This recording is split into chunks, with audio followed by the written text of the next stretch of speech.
From here, I do not expect the Ukrainians to move further north because, right now, it is pointless. If we look at the geography of this region, we can see that this is just fields. Whoever tries to attack here will have to cross around 10 kilometers of the ground while being in direct view of the enemy, so holding this position is perfect for securing Ukrainian flanks while they develop their offensive towards Lyman. As you can see from this map as well, Drobyshev, the last village that defends the Russians in Lyman from a flank attack, is surrounded by the forest. The Ukrainians already control the forest to the west and to the south of this village, and if the Ukrainians indeed took Novoselivka, it means that Drobyshev is already in the operational encirclement. If this is true, the Ukrainians should be able to take this village in 1 or 2 days. Ideally, the Ukrainians should also develop their attack from Bilohorivka. However, there were no further updates regarding the situation here. Previously, I told you that it would be better to attack Zarikin before attacking Lyman from the north. However, it is possible that the Russians are devoting a lot of resources to controlling this forest precisely for this reason. That is why the sequence of the attacks on Lyman and Zarikin might be different. Overall, the Ukrainians have an undeniable tactical advantage. They are able to storm Lyman from 3 sides at once. The forest around the town provides excellent cover for the Ukrainian troops and machines, while the Russians in Lyman suffer constant artillery strikes and have to supply their forces via an open field that is under Ukrainian fire control. If you are against the invasion of Ukraine and want to support the work that I am doing, consider making a purchase in the online store UA Supporter. Here you can find a lot of products with Ukrainian symbols, to not only show your support for this channel, but also for Ukraine. The Ukrainian counteroffensive in the Lyman area goes according to the plan. Over the last several days, the Ukrainians managed to secure their flanks and are preparing the final blow.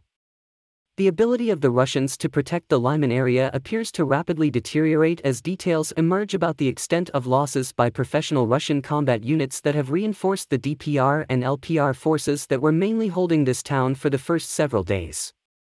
The attempts to cover these losses with partial mobilization are very much questionable. Massive scandals broke out in Russia when recruitment offices started to recruit ordinary people and even students. Putin promised that mobilization would only concern people with prior military experience. However, in a rush to fulfill their obligations, the recruitment offices started to send to the front whoever they got their hand on.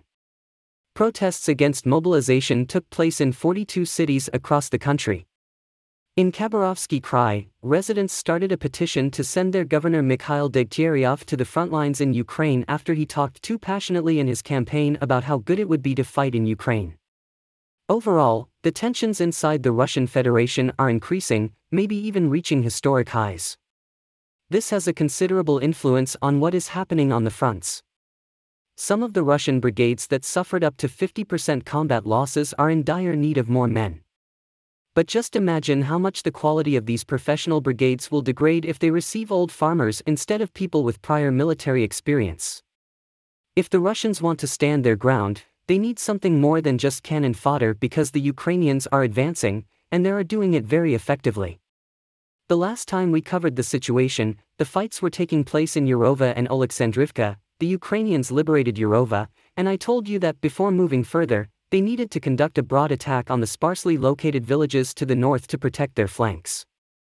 And this is exactly what they did. The Ukrainians prepared a giant fist and, in one blow, pushed the Russians out of Oleksandrivka, Khaborovskyi, Yitsivka, Rubtsy and Lozov. This also implies that the town of Oskil and the bridge over the river are also under Ukrainian control. Some sources indicate that the Ukrainians also assaulted Novoselivka, but this is not widely confirmed yet.